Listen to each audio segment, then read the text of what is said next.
Alhamdulillah. Alhamdulillahilladzi lahu ma fis samawati wa ma fil ard. Wa lahul hamdu fil akhirati wa huwal hakimul khabir. Ya'lamu ma yaliju fil ardi wa ma yakhruju minha wa ma yanzilu minas sama' wa ma ya'ruju fiha wa huwar rahimul ghafur. Ashhadu an la ilaha illallah wahdahu la syarikalah wa ashhadu anna sayyidana Muhammadan abduhu wa rasuluh ad-da'i biqaulihi wa fi'lihi ila rasyad. Allahumma fashalli wa sallim ala sayyidina Muhammadin wa ala alihi wa ashabihil hadina lis-shawab wa ala tabi'ina lahum bi ihsanin ila yaumil ma'ab.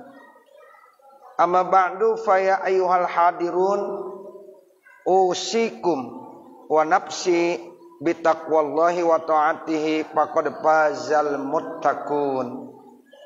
Qala Allah ta'ala ya ayyuhalladzina amanu taqullaha haqqa tuqatih wa la tamutunna illa wa antum muslimun. Wa qala aidan wa tazawwadu fa inna khairaz zadi taqwa wattaquni ya ulil albab. Ma'asyiral muslimin rahimakumullah. Segenap kaum muslimin jamaah sidang Jumat Masjid Jami Nurul Yakin yang mudah-mudahan kita semua senantiasa selalu mendapatkan limpahan rahmat barokah ismah inayah serta ridhonya Allah Subhanahu wa taala. Sebagai hamba Allah, tentunya mari sama-sama kita ingatkan kepada diri kita masing-masing untuk senantiasa bertakwa kepada Allah Subhanahu wa taala. Karena hanya dengan takwa inilah sebagai salah satu modal utama supaya hidup kita akan mendapatkan keberkahan dan akan mendapatkan keselamatan baik di dunia maupun di akhirat. Allah Subhanahu wa taala berfirman, "Wa tazawwadu fa inna khairaz zadi taqwa." Dan berbekallah kalian, maka sesungguhnya bekal yang terbaik itu adalah takwa kepada Allah Subhanahu wa taala. Hadirin jamaah sidang Jumat yang dimuliakan Allah Subhanahu wa taala. Ibadah tidak terbatas pada sholat saja. Bahkan ibadah juga tidak terbatas pada puasa, haji, umroh, dan zikir saja. Namun ada jenis ibadah lainnya yang tidak kalah pentingnya. Tidak terlihat namun bernilai tinggi di sisi Allah Subhanahu wa ta'ala. Ibadah itu adalah berpikir dan bertafakkur terkait tentang ciptaan-ciptaan Allah Subhanahu wa ta'ala. Merenung dan berpikir tentang ayat-ayat Allah Subhanahu wa ta'ala. Akal merupakan karunia terbesar yang Allah berikan kepada kita sebagai manusia dan sekaligus sebagai pembeda antara binatang dan kita sebagai makhluk Allah Subhanahu wa ta'ala. Sehebat apapun binatang, sekuat apapun binatang, dia tetap tidak akan mampu menciptakan peradaban besar dan agung. Lantaran binatang tidak mempunyai akal sebagaimana yang diberikan kepada kita sebagai manusia. Dengan demikian, perintah manusia selalu didefinisikan sebagai hayawanun natik. Jadi sering kita baca dalam beberapa kitab bahwa manusia itu dikategorikan sebagai hayawanun natik. Maksudnya hewan yang berpikir. Jadi akal dan pikiran itulah kunci pembeda binatang dan manusia. Hilangnya fungsi akal pada diri manusia berarti menurunkan derajatnya selepel dengan binatang. Bahkan terkadang manusia bisa lebih rendah lagi kebanding daripada binatang. Perhatikan firman Allah Subhanahu wa ta'ala. A'udzu billahi minasyaitonir rajim. Bismillahirrahmanirrahim. Walaqad zara'na li jahannama katsiran minal jinni wal ins. Lahum qulubul la yafqahuna biha walahum a'yunul la yubsiruna biha walahum adhanul la yasma'una biha. Ulaika kal an'am balhum adall ulaika humul ghafilun.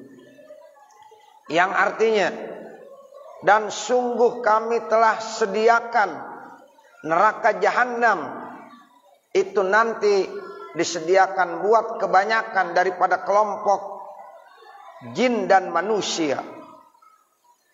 Kenapa mereka dimasukkan ke dalam neraka? Allah jelaskan, lahum qulubun la yafqahuna biha. Mereka sudah diberikan akal pikiran, mereka sudah diberikan mata hati, namun sayang la yafqahuna biha, mereka tidak gunakan untuk memahami ayat-ayat Allah Subhanahu wa ta'ala. Walahum a'yunul la yubsiruna biha, bahkan mereka sudah diberikan mata, namun sayang matanya tidak digunakan untuk melihat tanda-tanda dan ayat-ayat Allah Subhanahu wa ta'ala. Walahum azanul la yasma'una biha, mereka pun sudah diberikan telinga, tapi sayang telinganya juga tidak digunakan untuk mendengar ayat-ayat Allah Subhanahu wa ta'ala. Ulaika kal an'am, mereka itu nanti nilainya sama seperti binatang. Manusia kalau punya akal, namun akalnya tidak digunakan untuk memahami ayat-ayat Allah, telinganya tidak digunakan untuk mendengar ayat-ayat Allah, matanya tidak digunakan untuk melihat tanda-tanda kebesaran Allah, maka kata Allah, mereka yang model seperti itu nilainya sama seperti binatang, sama seperti kambing, sama seperti kerbau, sama seperti sapi. Balhum adallu, bahkan mereka akan lebih sesat lagi. Ulaika humul ghafilun, mereka itulah hamba-hamba Allah yang lalai. Hadirin jamaah sidang Jumat yang dimuliakan Allah Subhanahu wa ta'ala, himbauan untuk berpikir, merenung, bahkan mendayagunakan akal pikiran tersebar banyak dalam Al-Quran. Ini menunjukkan betapa Islam sangat memperhatikan potensi akal manusia, bahkan berpikir dan merenung terkait tentang ayat dan kebesaran Allah Subhanahu wa ta'ala bisa lebih utama dan lebih besar pahalanya kebanding daripada ibadah sunnah semalam suntuk. Sebagai akhir daripada khutbah saya ini, coba kita perhatikan firman Allah Subhanahu wa ta'ala dan satu hadis Nabi Muhammad sallallahu alaihi wasallam di bawah ini. Firman Allah Subhanahu wa ta'ala, a'udzu billahi minasyaitonir rajim. Bismillahirrahmanirrahim. Inna fi khalqis samawati wal ard wa ikhtilafil laili wan nahar la ayatil liulil albab alladzina yadhkurunallaha qiyaman wa qu'udan wa ala junubihim wa yatafakkaruna fi khalqis samawati wal ard. Rabbana ma khalaqta hadza batila subhanaka faqina adzabannar.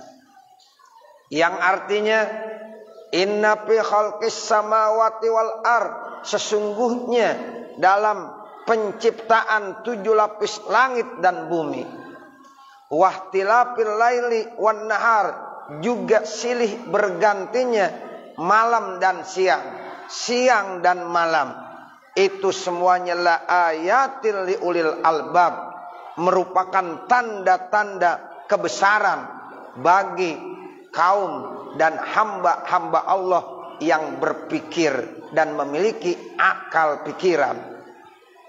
Alladzina yazkurunallaha qiyaman wa qu'uda. Kemudian Allah jelaskan siapa sebenarnya hamba-hamba Allah yang dikategorikan ulil albab, hamba-hamba Allah yang senantiasa mempergunakan akal pikirannya dalam rangka memahami ayat-ayat Allah Subhanahu wa ta'ala. Mereka yang termasuk ulil albab, alladzina yazkurunallah, yaitu mereka orang-orang yang senantiasa berzikir kepada Allah, yang senantiasa ingat kepada Allah Subhanahu wa ta'ala. Kapan dia zikirnya? Qiyaman, kata Allah, baik dalam posisi dia berdiri, wa qu'udan, baik dalam posisi dia duduk, wa ala junubim, bahkan pada saat dia berbaring, tetap mereka selalu berzikir kepada Allah Subhanahu wa ta'ala. Karena prinsipnya dia bilang ala bizikrillah tatmainnul qulub. Ketahuilah hanya dengan zikir kepada Allah tatmainnul qulub, maka hati ini akan terasa tentram. Lalu setelah mereka senantiasa berzikir kepada Allah, baik pada saat berdiri, duduk maupun berbaring, wa yatafakkaruna fi khalqis samawati wal ard. Ciri yang kedua yang termasuk ulil albab, yaitu mereka yang senantiasa bertafakkur, merenung dan berpikir tentang ciptaan-ciptaan Allah, baik yang ada di langit maupun yang ada di bumi. Rabbana ma khalaqta hadza batila, wahai Tuhan kami, ma khalaqta hadza batila, tidaklah engkau ciptakan semuanya ini tidak ada yang sia-sia, tidak ada yang batil. Jadi ketika dia merenung, baik yang ada di langit maupun yang ada di bumi, ternyata dia ngambil kesimpulan semua yang Allah ciptakan ini tidak ada yang sia-sia. Walaupun sekecil nyamuk sekalipun yang Allah ciptakan, ternyata tidak ada yang sia-sia. Nyamuk Allah ciptakan ternyata banyak manfaat dan hikmahnya. Kenapa? Karena orang akan berpikir dan merenung. Ternyata dengan adanya nyamuk terciptalah berbagai macam, yaitu pabrik-pabrik anti obat nyamuk, yang di situ akan memerlukan berbagai macam karyawan-karyawan yang dari nyamuk itu insya Allah juga mereka bisa memenuhi kebutuhan-kebutuhan hidupnya. Banyak pekerja-pekerja yang bisa mendapat gaji bulanan, mingguan dan lain-lainnya itu dari hasil ciptaan Allah yang namanya nyamuk. Nah, ini yang dikatakan Rabbana ma khalaqta hadza batila. Ya Allah, ternyata apa yang kau ciptakan di permukaan bumi ini dan langit tidak ada yang sia-sia. Subhanaka faqina azabannar, maka maha suci engkau ya Allah. Faqina azabannar, maka selamatkanlah kami dari siksa dan azab api neraka. Kemudian Allah Subhanahu wa ta'ala berfirman, setelah itu diperkuat dengan hadis Rasulullah sallallahu alaihi wasallam, tafakkaru fi khalqillah wa la tatafakkaru fillah fa innahum lan taqdiru qadrah. Jadi kata Rasulullah, tafakkaru, berpikirlah kamu fi khalqillah, terkait tentang ciptaan-ciptaan Allah Subhanahu wa taala. Jadi kita dianjurkan melalui hadis ini selalu berpikir dan merenung tentang ciptaan-ciptaan Allah Subhanahu wa taala. Kemudian di satu sisi Rasulullah bersabda, wala tatafakkaru billah, namun janganlah kalian berpikir tentang zat Allah Subhanahu wa taala. Jadi kita tidak dianjurkan untuk memikirkan zat Allah. Kenapa kita tidak dianjurkan untuk memikirkan zat Allah? Fa innakum lan taqdiru qadrah, karena sesungguhnya kamu tidak mampu untuk memikirkan bagaimana ya Allah Subhanahu wa taala. Cukup kita renungkan segala ciptaan-ciptaan Allah. Itu udah menandakan bahwa Allah begitu hebat, Allah begitu berkuasa. Dan disinilah nanti akan menyebabkan keimanan kita semakin bertambah dan semakin kuat. Allah Subhanahu wa taala menyatakan bahwa dengan sebab kita memikirkan ciptaan-ciptaan Allah, pasti keimanan kita akan semakin kuat dan semakin baik.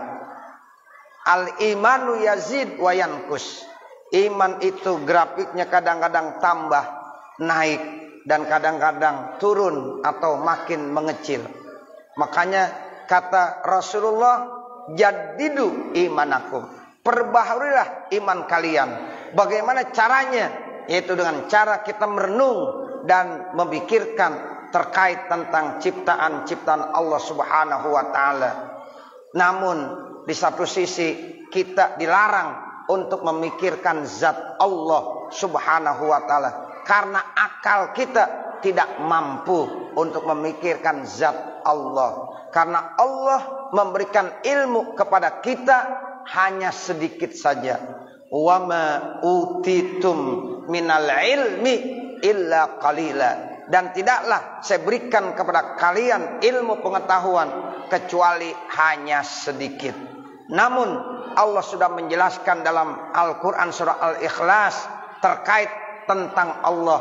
Qul huwallahu ahad, Allahus somad, lam yalid walam yulad walam yakul lahu kufuwan ahad. Ini dalam surah Al-Ikhlas, singkat namun padat maknanya. Katakanlah wahai Nabi Muhammad, Allahu ahad, Allah itu Maha Esa. Qul huwallahu ahad, Allahus somad, Allah tempat meminta. Lam yalid walam yulad, Allah tidak melahirkan dan Allah juga tidak dilahirkan. Walam yakul lahu kufuwan ahad, dan tidak ada satupun makhluk yang menyerupai Allah Subhanahu wa taala. Sehingga konsep di dalam surah Al-Ikhlas ini berarti kita sudah memahami tentang siapa yang disebut dengan Allah Subhanahu wa taala. Selebihnya kita tidak diperintahkan untuk memikirkan zat Allah Subhanahu wa taala. Cukup kita hanya memikirkan ciptaan-ciptaan Allah Subhanahu wa taala. Semoga kita menjadi hamba-hamba Allah yang bisa dan mampu menggunakan akal pikiran kita untuk merenung dan berpikir tentang ayat-ayat Allah Subhanahu wa taala, sehingga keimanan kita semakin kuat dan semakin mantap. Amin. Amin ya rabbal alamin. Saya kira ini khutbah Jumat singkat yang dapat saya sampaikan di kesempatan siang hari ini. Mudah-mudahan ada manfaatnya, khususnya untuk pribadi saya dan mudah-mudahan juga untuk para hadirin jamaah sekalian. Akhirnya manakala di sana sini terdapat kesalahan dan kekurangan, saya mohon dibukakan pintu maaf yang sebesar-besarnya. Barakallahu li wa lakum fil Qur'anil azim wa nafa'ani wa iyyakum bima fihi minal ayati waz zikril hakim wa taqabbala minni wa minkum tilawatahu innahu huwas samiul alim. Aqulu qouli hadza wa astaghfirullahal azim li wa lakum wa lisairil muslimin wastaghfiruh innahu huwal ghafurur rahim.